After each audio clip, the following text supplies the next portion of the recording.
Like I can already feel like you guys are gonna like do cool stuff. Into the motive. Just being good to one another. Yeah, you guys are doing a good thing here. The people at the top collaborate, and the people that are at the bottom compete. Yeah, it resulted in me shooting him. I was charged with 109 and a 50. Ultimately, you'll get to where you want to go if you push yourself enough. I genuinely love this conversation. I love the Motive Podcast. Welcome back to the Motive Podcast. I'm your host, Leo Kosach. Alongside me, no Kyle Cohn today, guys. He's out in Lancaster. I don't know what he's doing, but Kyle will be back soon. But joining us today, a real estate investor totaling over $22 million in rental properties, a best-selling author, the coach of the BRRRRs8 Blueprint, an all-around businessman and entrepreneur. Guys, please welcome to the podcast, Mr. Jake Penny. Thank you for being here, Jake. Thank you, Leo. Thank you for having me, man. Of course. I know we connected through a mutual friend, Chase Gallagher. Yes, sir. Shout out Chase. I know I asked you this off camera, but you just got connected to Chase through Instagram, stuff like that? Yeah, about like a year and a half ago, I think, linked up through, he was told to reach out to me because I was in real estate, and we just hit it off. Chase is a great guy. Yeah. Did you guys get together recently or something? I feel like we get together all the time, and we eat steaks, wagyu, yeah. Good stuff. Where do you go? Does he drag you to Eddie V's? So we go to Eddie V's. We'll go to 9 Prime. We'll go to a variety of places, or he'll just come to my house, and I'll get like a bunch of picana, wagyu steaks, tomahawk, stuff like that. You like I don't want to get too off topic into the food, but do you like what are your thoughts on 9 Prime? Because me and Chase kind of don't think it's all what it's worth. No, it's not. It's a great atmosphere. It's cool. Yeah, it's a cool environment. Cool. It's about it's the experience within the restaurant, not the food itself. Yeah. But yeah, it's awesome. So I guess we'll just kind of start. Well, before we get into real estate, so where did you kind of start off with your business ventures? I know you were landscaping before real estate. So how did you get into landscaping, and what were you doing in the landscape business? So the entrepreneurship journey, I guess, like mindset, started like at a really young age and really took to fruition when I was 13 years old. And that was like all my buddies in high school were getting, jobs, whatever. They were working for such and such. They were getting their working papers, working at like, Burger King or CVS or whatever it is. Right. And went up to my dad and I'm like, yo, can I get my working papers, or like, can I work for somebody? And he was like, what, making minimum wage? Like, you're not doing that. This is what we're going to do. So he was like, you're going to start, door knocking all in the neighborhood.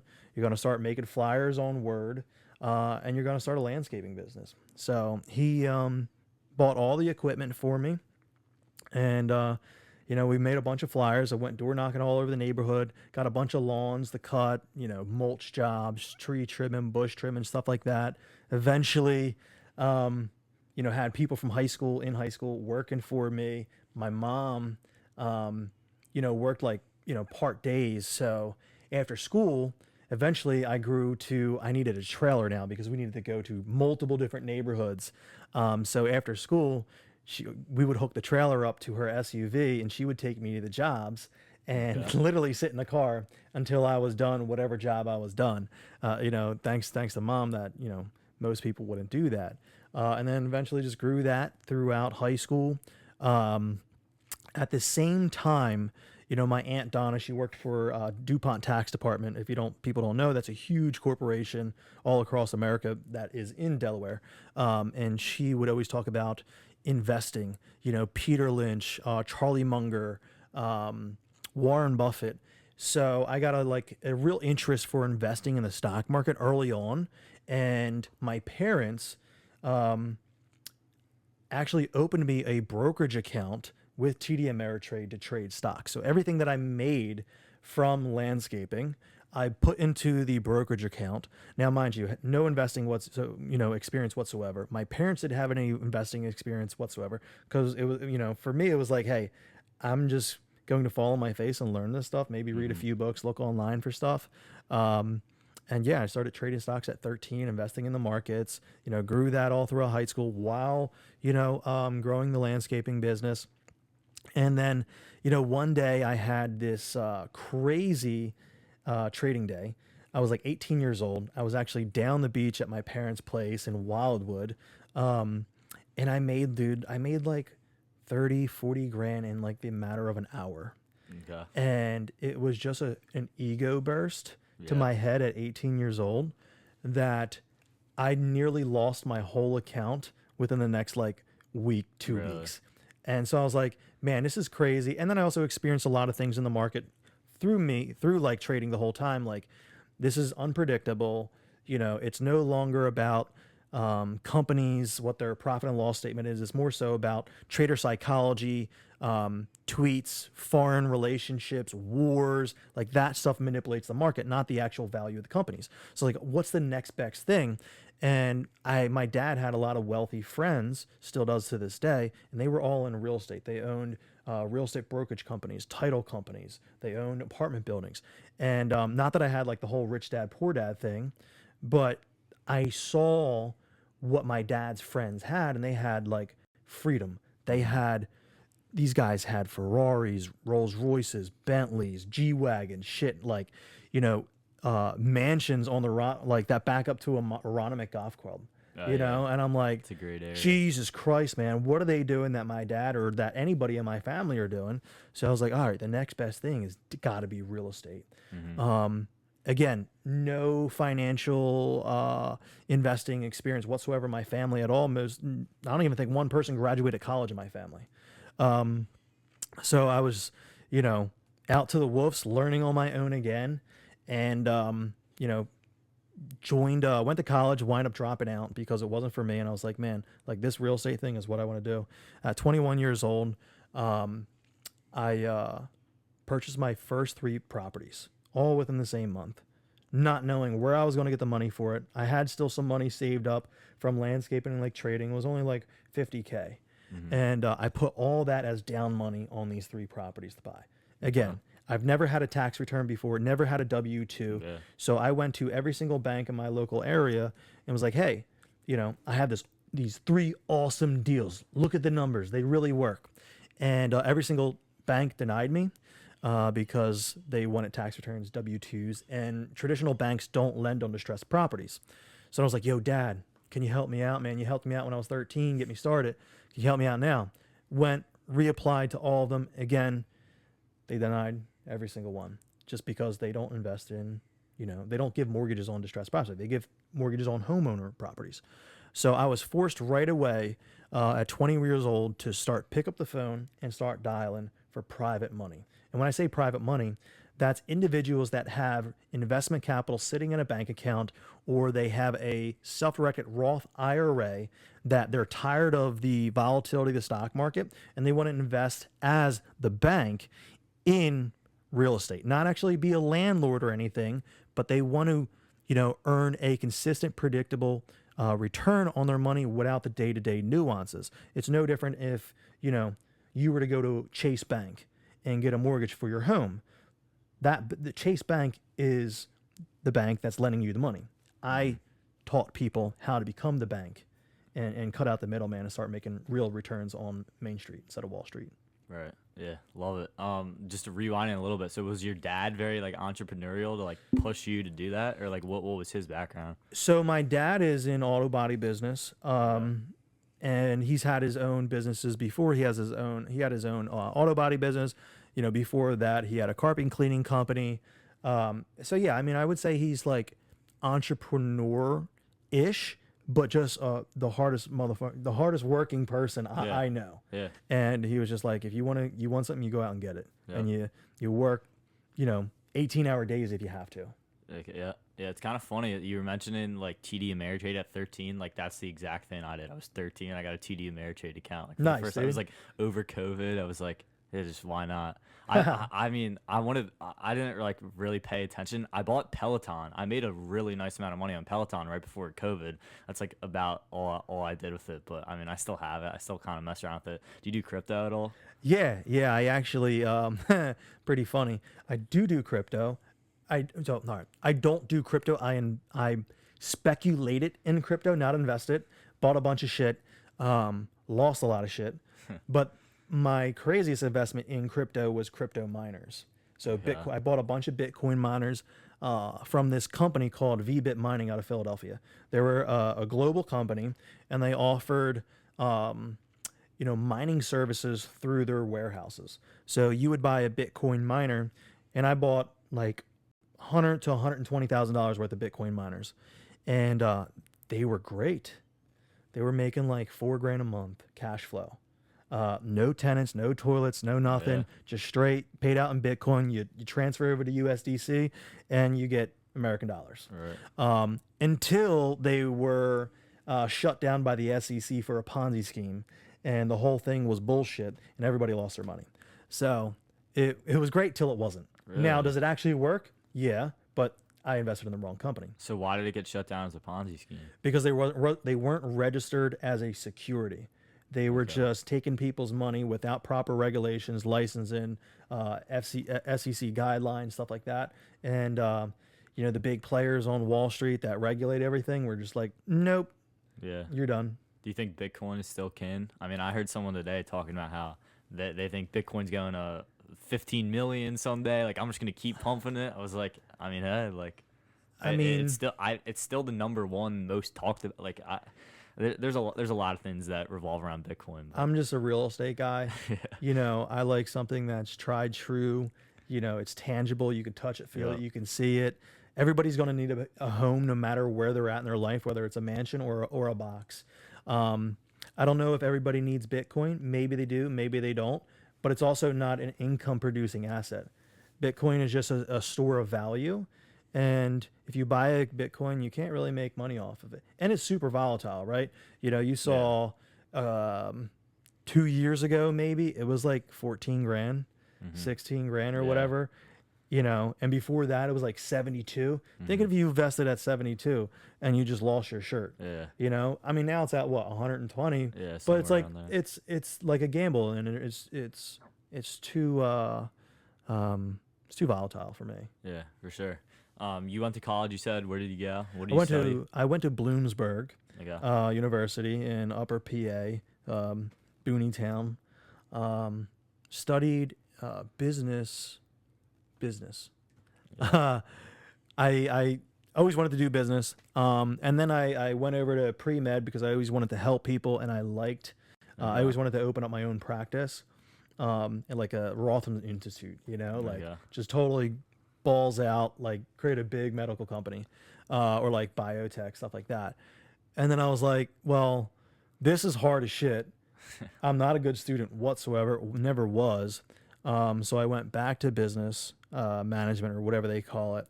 And then I realized that the professors that were teaching me how to do business were only teaching me because they read it in a textbook and never had a business themselves. And those professors were, say, making, I don't know, maybe $90,000, $100,000, $120,000 a year. And I was like, I'm taking advice from this guy when he's not even at the level that I want to be at way before I get to this guy's age. So I was like, this is ridiculous. I'm going to go out and learn real business, entrepreneurship through, the School of Hard Knocks. And I dropped out. Okay. What year did you drop out in? I think it was like my second year. Okay. Yeah, it was fairly quick. Yeah, for sure. So once you started to get into real estate, as a younger guy, was that did you have a lot of pressure on your shoulders? Was that a big? Doubt, man. Yeah. How was that? Yeah. Young guy, 21 years old, it was either 20 or 21. Just getting into real estate. It was 2016. And I'm the young gun in the crowd at, going to these real estate investor meetings, meeting with realtors, meeting with other investors, talking to lenders, things of that nature. And they're like, man, this guy he's not even like a man yet, per se, in the sense of career-wise. So it was really hard getting started in the beginning. Everybody looked down on me. Everybody thought that, hey, since this is the young kid, this is the kid in the group, there's just, nobody really paid attention or cared. So I had to, fumble a lot. People took advantages of me a lot, like contractors. When I bought my first deals, I had contractors walk all over me. One contractor stole 30 grand. Another one stole 25 grand. Another one stole 9 grand. And it was just like the common thing when I got started. Yeah, it was a really rocky experience in the beginning. It came to a point where I had like 6 properties that I was doing renovations. And this is when I had a bunch of different contractors. Those contractors, you know, started to turn into cons, like the first 3 letters of contractor. And like I said, one stole 30 grand, 25 grand, and the other one stole 9. Well, dude, I was broke, busted, and disgusted. Like, my credit cards were maxed out. I couldn't pay my credit card bills. I had a truck. Thank God, the only thing, I was still landscaping at the time, so I could at least pay for the truck. The credit card bills were just astronomical. And I like bought food, and thank God I was still living at home because like I didn't have to pay rent.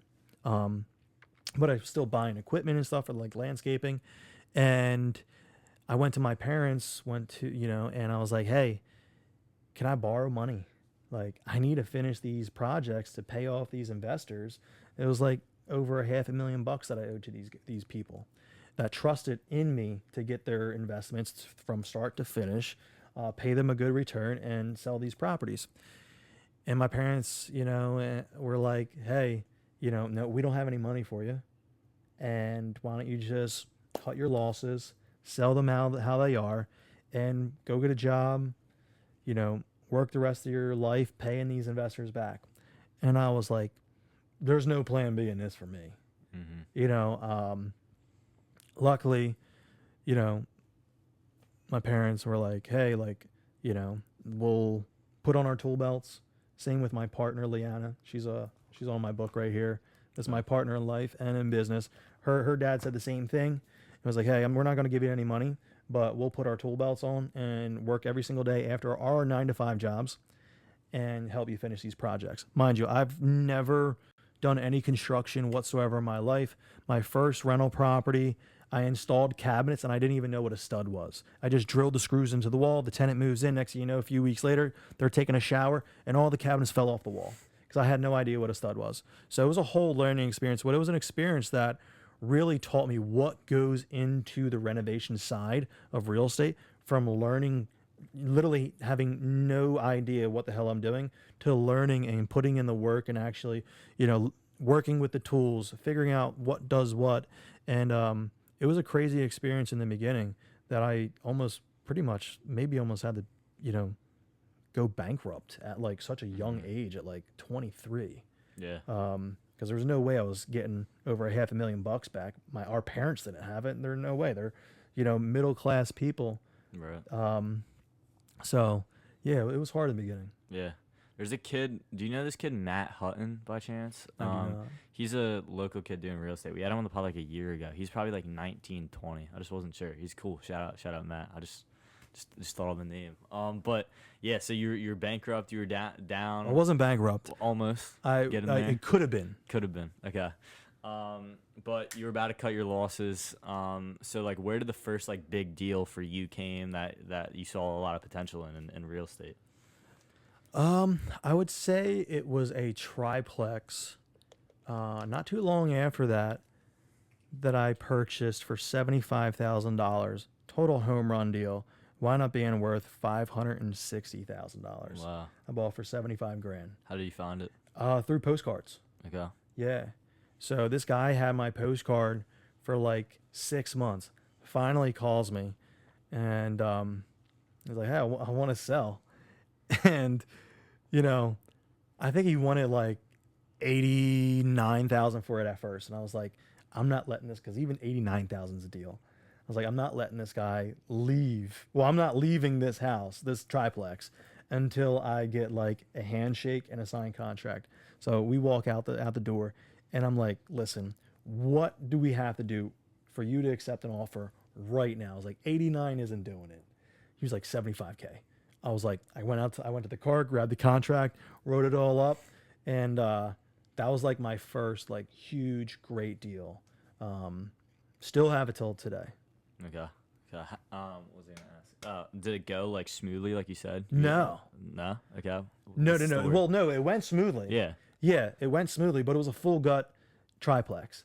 Okay. 3-story. It had a detached rancher on it. All new wiring, all new plumbing, new roof, windows, siding, drywall, everything you could imagine. I literally built, this thing from the inside out, and I've never done a multifamily building before, so it was a huge experience. Had foundation issues, the sewer line collapsed, and was all like, mind you, this guy lived in there. There wasn't even like working water, so nobody else was occupying the property beside this old man.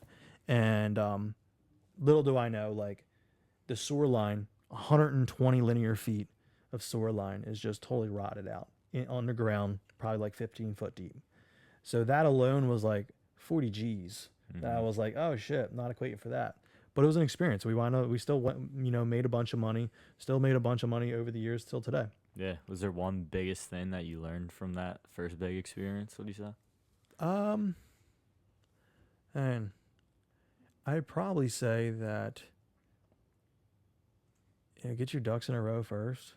Okay. Like understand if you're a single family investor, definitely know prior what it's going to take to fully gut and redo a multifamily building. It's a totally different beast, different codes, stuff like that. Yeah, love it. So walk us through strategy, like the BRRRRs, like I introduced you. Tell the audience what that is, how it's important, and how to like implement that. So why is that so important to you? Yeah, so at the end of 2019, 2020, we only had 7 rental properties. And when I say we, I mean me and my partner, Liana. We were primarily focused on all fix and flips for the first couple of years that we were doing it. We were also had the opportunity to be featured on DIY Network as well. So we were on there. We had our own show and everything like that. Really cool. But with the economy changing back in 2019, I just like real estate was so expensive. Values went through the roof. Economy was really shaky. I'm like, how long is this flipping thing going to last? Like, am I going to be able to flip deals in a down market where people don't have the cash? They're losing their jobs. Nobody's really lending because the jobs aren't available, things of that nature. So I was like, I need to get a consistent paycheck. First of all, I need to get out of this landscaping thing. I hate it. And that was rentals. So the traditional way of buying rentals is you save up 20%, which takes a while, and you put it on a down payment, and then you make, I don't know, $500 a month, and then you save up again, and next thing you know, by the time you save up another down payment for the 20%, 5 years is going past. It's like that is not a scalable way to do real estate, and that's not going to get you to financial freedom. Especially at $500 a door, like you need to make a really good amount of money in this day and age to have a decent life. Because shit's expensive. So I was like, what's the next best way? So I heard about this BRRRR thing. It's buy, rehab, rent, refinance, repeat. And it's where you buy a distressed property that's super at a super discount. You go in, you raise the value by renovating it. You rent it out to a high-paying tenant, right? Because you just renovated it, right? So the kitchens, bathrooms are new. You put in a new roof, everything like that. Now, not everybody does that. They do the BRRRR method, and they do like a scratch and splash. That's not my model. My model is a full gut BRRRR. So I go in and I rip, not when I don't go in, my crews go in, and they rip out everything. We do all new electrical, all new plumbing, new HVAC, new roofs, windows, drywall, brand new kitchens, bathrooms, and LVP flooring. And we make them really, really nice, more than the market calls for, because we want to have a better name for ourselves and not just be like, hey, this is the generic builder grade people. That's not my vibe. I don't like that. That's easy. Shit that's good in life isn't easy. So that's why I fully gut everything. And also, the individual that buys real estate that just rents it out and the plumbing is old, the electric's old, the furnace is old, the roof's old, they come into a problems a lot. And that's why people are like, oh my God, tenants, toilets, and termites. Well, I don't really deal with that because my properties are literally pretty much brand new construction from the inside out. So again, back to the point, it's buy, rehab, rent to a high-paying tenant now that it's renovated, and you'll have less headaches because you just fully gut it. Refinance with a DSCR lender. There's no W-2 tax returns or paperwork, streamlined through a direct lender, and then you repeat the process. You get all your money back out, and you funnel it back through, compounding your investment. And what I like to do is I call it the BRRRRs8 system, BRRRRRs8 Blueprint. Buy, rehab, rent, refinance, repeat, systems, scale, and Section 8. Think back to 2020, COVID, okay? Tons of people were out of work, unable to pay their rent. Well, the mortgage companies were still requiring the landlords to pay the mortgages. What happened? They lost their properties. For homeowners, they got forbearance. Landlords didn't get any special treatment. So if you rented to a ordinary tenant that was just market rent, they had no subsidies, most likely your properties were in foreclosure, and you most likely lost them too because you couldn't pay your mortgage for 2 years, 3 years, whatever it was, whatever that forbearance thing was, and you couldn't evict either. So you were screwed all the way around. I was renting to the government, okay? They were paying my rent every single month on the first, guaranteed like clockwork. I didn't have to worry about any of that. And it, like, what's better than guaranteed money? Mm-hmm. So that's where I'm at now. At the end of this month, it'll be 131 properties that we'll own. No outside equity partners whatsoever. We own 100% of our portfolio, and that's our model. Yeah. So if someone's trying to get into it today, are you suggesting BRRRRs and Section 8? Highly. Highly. I mean, for me, I think it's the only way that you should be, investing in real estate, because if you don't do the BRRRR method, then it's high down payments, long time to get your next property. And then if you're doing regular rentals, there's no guarantee that they'll pay. Then you have to evict. Section 8, it's guaranteed rent. And if they trash your property, they'll lose their voucher. So it's more likely that it'll be better investment. And the average Section 8 tenant stays for like 7 years. The average regular rental stays for like maybe 1 to 3. So your turnover rate is a lot less. Yeah. Yeah. So going from one property to 130 plus properties. So how do you have a process, a story to walk us through, just like gradually growing to so many properties and managing that, everything? Yeah. So like I said, back in 2019, 2020, only had like 7 properties. And then I got into the BRRRR model, started getting, better contractors, better systems, more lenders, started raising private capital so that I could do more deals. And it kind of just snowballed. I think the first year that we got into the BRRRR method, we did like 7 properties that year. Then the next year it was like 21. And then the next year it was like 30. And then the next year 40, so on and so on. I think last year we did like, 56 properties. This year, I don't even know how many we've done so far. But it's all about having that consistent lead flow. I haven't done marketing in probably like 3-4 years. I haven't sent one piece of mail. I haven't cold called one seller, nothing. I just built a network of individuals that bring me deals. So it's a constant inflow of leads, almost every single day, of highly discounted properties that I can buy. Second is like, you want awesome construction crews. Not people that take 6 months to do a full gut rehab. I'm doing full gut rehabs in, 4 to 6 weeks. Cosmetic rehabs I'm doing in 2 weeks. So we're in and out of deals in 3 months. And why I say 3 months is that DSCR lenders require a 3-month seasoning process for you to be able to refinance. So that's the only reason why we have to take 3 months. For like normal a lot of investors think the seasoning requirements are like 6 to 9 months. And that slows their process of getting more deals. Like that slows their process of building their portfolio because they're not with the right team, not with the right lenders. So like I say in my BRRRRs8 Blueprint, the first module that goes like crazy in depth is building your foundation for your A team. If you don't have an A team, there's no reason you should even start investing in real estate. Like that's the first thing you should go out and do. Find a bunch of contractors, find a bunch of realtors, lenders, title company, insurance agent, insurance adjuster, like all these things, roofing, siding, every single contractor you can kind of think of.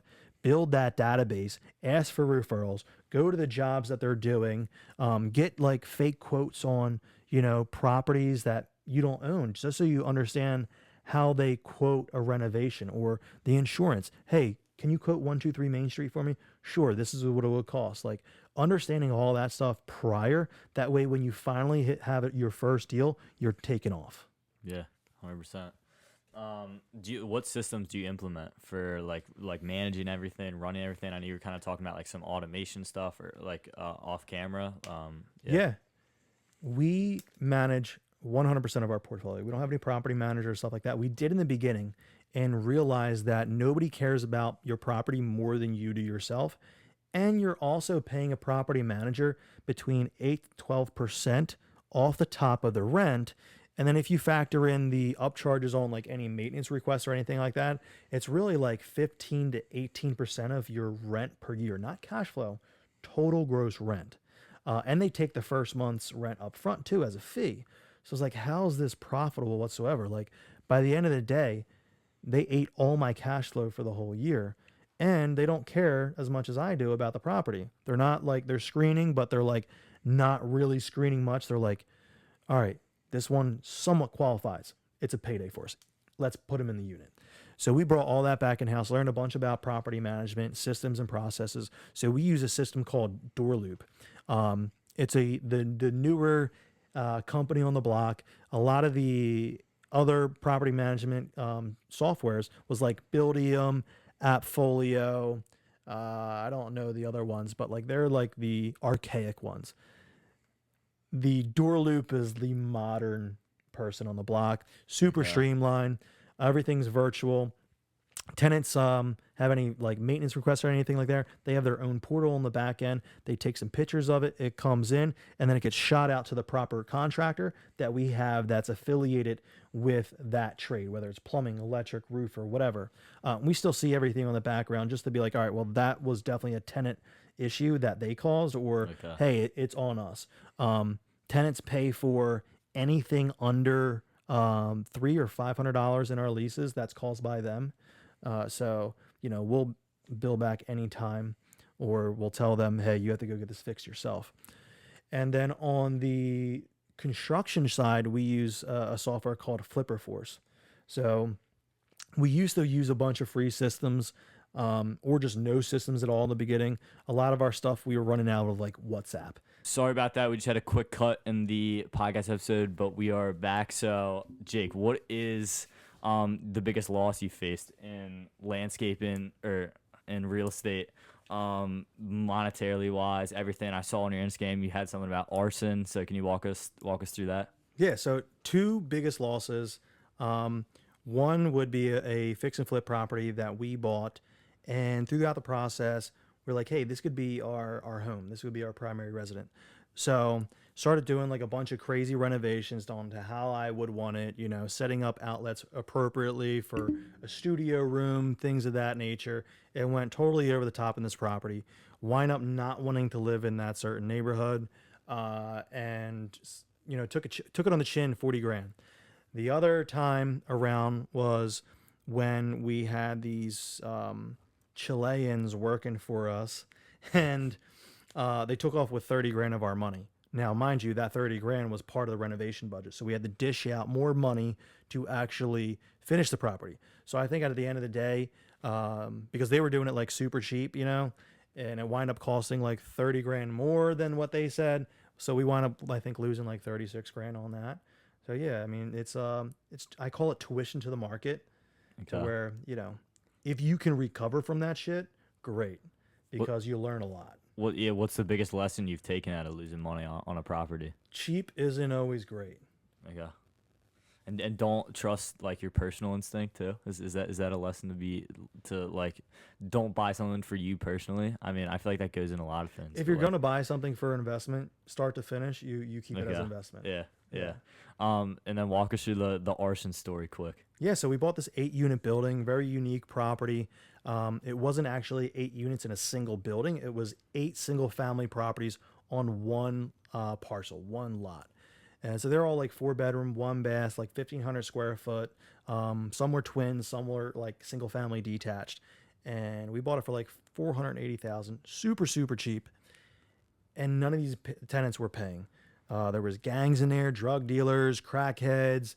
You know, literally the one house I went to, like the people didn't even have like skin on their fingers. There was just like flesh. They must have been eating like smoking crocodile or like fentanyl or something. It was disgusting. I was so skeeved out. I took a shower after. But we wound up having to evict every single one because, again, we go in and we do the full gut model where we redo everything. So those people had to go. Not that they were paying anyway, and they were just not the type of people we want to rent to. We're not slumlords. So we get an email from one of the people that live there that say, hey, I got your letter. I'll be out by the end of the month. However, she also said that, oh, by the way, next door, the house burned down. You know, the lady torched it, whatever it may be. And we're like, oh shit, like, you know, did this really happen? You know, mind you, she said it happened like 3 days ago. It was like, never got a call from the fire department, never got a call from the police, never got a call from the township. So we're like, all right, this lady's blowing smoke up our ass because she's pissed off because we're kicking her out. So literally a day, two goes by, and I'm like, man, we should probably go check that property out. You know, what if it did burn down? What if she did, you know, set it on fire, whatever it may be? So we drove by that property. What do you know? There's flame char marks out the windows. All the windows are busted in. The roof's busted in. We're like, shit, this really happened. What do we do? Investors talk about it all the time. Well, you know, you have fire hazard insurance on your properties if it were to burn down. Most investors don't even go through that. They've never had to put in a claim because, you know, they do a lot of talk about it like, hey, your investors are secure, buy insurance, but never actually go through the whole process. So, you know, I look at it as a learning experience and an opportunity to be able to actually go through something like that and have to get on the phone with my investors and be like, hey, by the way, your investment just burnt down. Imagine that. They just lent me, call it 150 grand for that specific property to purchase and renovate. And they're like, hey, that shit just burnt down. The first thing they're like, oh my God, my money's gone. You know, my investment's toast. That's why we have the proper insurance to be able to pay for shit like that. So what was great is that the insurance covered everything. We built the property back even better than it was. And that investor became whole on their money, and we still made a lot of money on it too. So Yeah. it was a great experience to actually go through. Unfortunate event though. Yeah. How's your strategy like kind of evolved since you started in a real estate, and also like dealing with like over COVID? Like, did your strategy change over COVID at all? Did it help you? Did it hurt you? But I know there's a lot in that question, but yeah. Yeah. So I'll start with the last part of that. During COVID, our whole portfolio investment strategy totally took off through the roof. More people were running out of the stock market, wanting to invest in Main Street, wanting to invest in hard, tangible assets that, you know, kick off predictable, consistent, and secure returns, backed by real estate, right? You buy a stock, it's backed by nothing. It goes to zero, there's nothing you can do. You know, the market goes down in real estate, at least you still have a property, right, and rental income. So, you know, really the investment strategy, I guess, got better during COVID because values went up. You know, most of the people that were in the market were sitting on the sidelines because they were like, oh man, what's going to happen? Or is it going to be like a doomsday thing? Or, you know, property is going to go to zero, or lenders going to stop lending. We didn't have that problem. Again, we were renting Section 8, so it was guaranteed rent. And we weren't scared. Like, we buy discounted, like we're all into our properties anywhere between like 60 to 65%, sometimes even less, and that's purchase price and rehab. So even if the market did take a total shit, we have 40% to 45% equity on those things. Sometimes, you know, 30% equity, but that would take a catastrophic market event for home values to decrease that much. Okay. And it would be over a long period of time. It wouldn't be like the stock market where it dumps 40% overnight. Yeah. So we were aggressive in our investment strategy, and it really took off. For sure. Other question was, how's your like business model and strategy like evolved from when you started to now? Yeah. So when we started, it was just primarily fix and flip. We were looking at for those big checks. I was young. We were younger, so the bigger checks were more sexy, you know, and it was cool taking pictures with the checks. You know, your buddy's like, you're like, oh, I just made 60 grand on this flip. That's pretty cool. Especially I didn't have a job either. This was my career. So I was like, I didn't have to, didn't have to work. You know, I made what people make in a year I was making on one flip. That was really cool in the beginning, but it wasn't like I could create a legacy off that. So I wanted to get into the rental properties, started getting that consistent mailbox money every single month, kind of like a paycheck that was more consistent, predictable. And, also banks don't like necessarily lending to flippers because it's inconsistent. The money is like, you could have 20 flips this year and maybe next year you have none, like that type of thing. And like I said, got into the whole full gut BRRRR method, and, investing in where I went from investing like everywhere in all types of different like homes, different areas. I started to stay in the first time home buyer market, like that 300 to 150, like I would say $200,000 to $300,000 value area, to where like, hey, this is a great rental market. Rents on these properties are still very affordable, and if I were ever to have to sell them, they'll sell like hotcakes. So that's how it kind of evolved over time. And then raising a lot of private money from investors, whether they're retired and they're tired of the stock market and they have money sitting in their 401k, or hey, someone paid off their house and now it's just sitting. Well, we'll show you how to get a home equity line of credit and use that home equity line of credit to earn double digits returns. So over the years, really, it was not only growing the rental business, growing the construction side of it, but also doubling down on getting investors to invest in Main Street instead of Wall Street. Yeah, 100%. So what's kind of outside of business, what's kind of like, and also this includes business, but what's your lifestyle like, your habits, health? I saw today you're in the home sauna, health is wealth always, your schedule, when you wake up, all that stuff. What's a daily day in the life look like, health, all that stuff? So I used to be a real stickler about like waking up every single day at like 5 o'clock in the morning, because I was like, man, winners wake up early. Like I never wanted to be mediocre. I never wanted to be like everybody else. So I was like, all right, well, if people are waking up at 7 a.m., I want to wake up at 5 a.m. And by the time they wake up, I'm done reading my book. I'm done working out. I'm done my cardio. I'm done my first meal. I'm done my morning ritual. And I'm just that much further and, in the day than them. I already accomplished me, instead of like the average person waking up at 7 and servicing everybody else and not themselves. So I don't really wake up that early anymore. I wake up kind of when I want to wake up, and then I usually have like a cup of coffee. From there I'll like read, or I'll like do some quick work, and then usually I'll have a Wagyu steak for breakfast Every day. Yeah, a Wagyu ribeye, or like a Wagyu New York strip. And occasionally, like, I'll switch it up. Like, I'll do Wagyu ground beef, or like I'll do like a Picano, or like a regular steak. But usually I've spoiled myself and it's Wagyu. I used to be called like the Tomahawk King, so I would have tomahawk steaks all the time. There was one point I bought 76 tomahawks.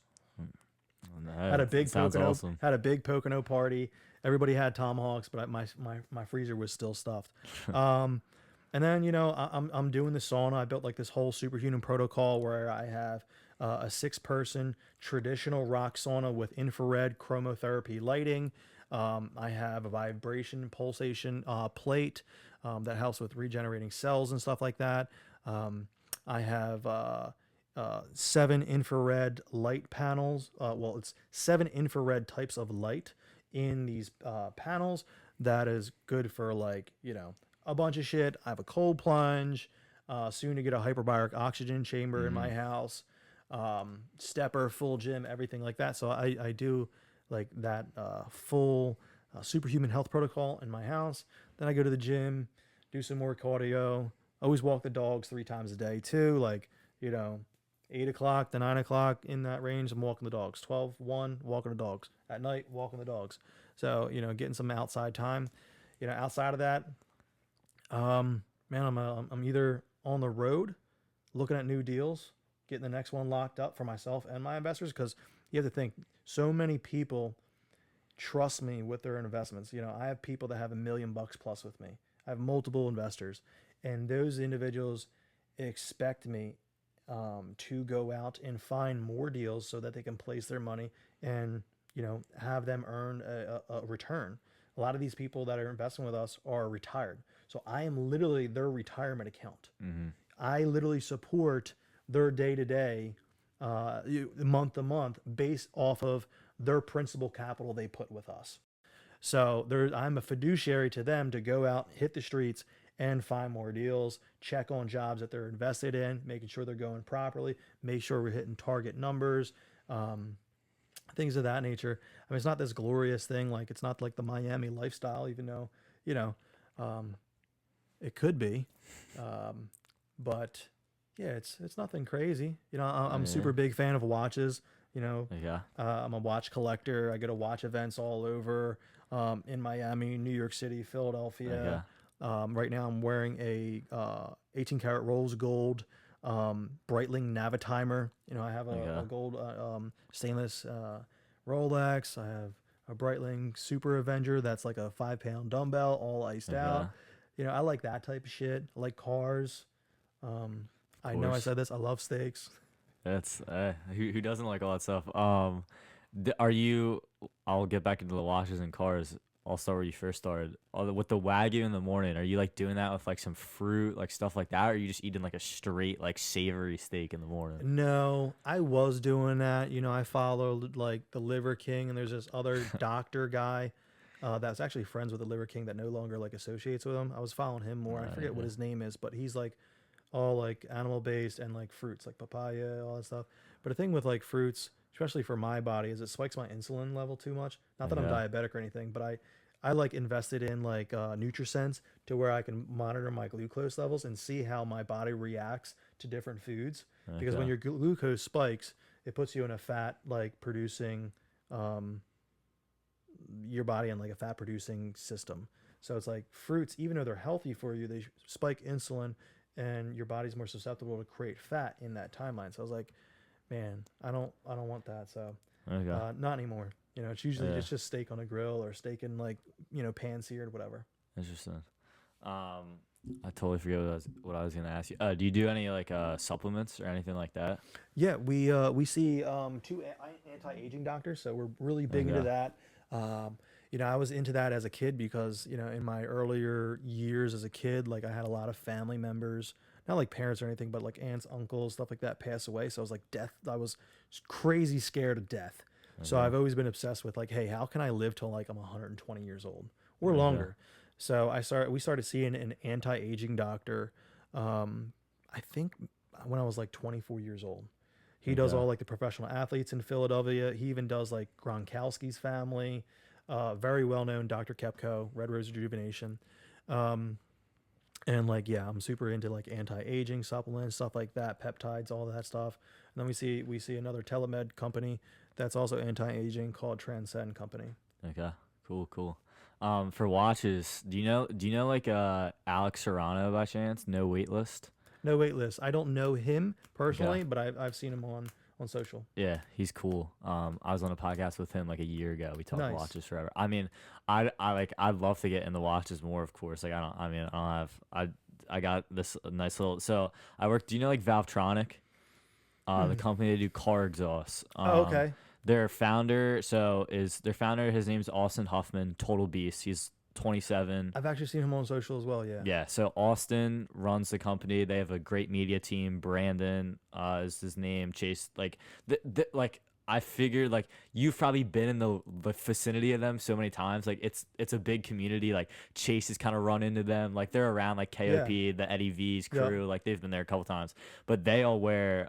That's how I met Alex through watches. We had him on their car podcast that I ran for them last year. But they all wear these like Omega swatches. Yeah, I was like, it's a nice little daily. So I got this Snoopy. I wear this a lot. I'll walk us through cars. I know off camera you said you were on the board for Ferrari Pennsylvania and New Jersey. Yeah, the Ferrari Club of Pennsylvania, New Jersey. So what do you love about cars? All of it. You said you were talking about delayed gratification and one day getting a Ferrari. Yeah, I in the Ferrari club, like all these guys, they have a bunch of Ferraris, but their favorite car, actually, their daily that they love more than a Ferrari, is a Porsche 911 Turbo S. So Great cars. that'll be like my first, car that I'll be probably getting by the end of the year, probably. Maybe a Ferrari. I don't know. Can I afford it? Yeah. Do I need it? Not necessarily right now. You could buy a Lamborghini.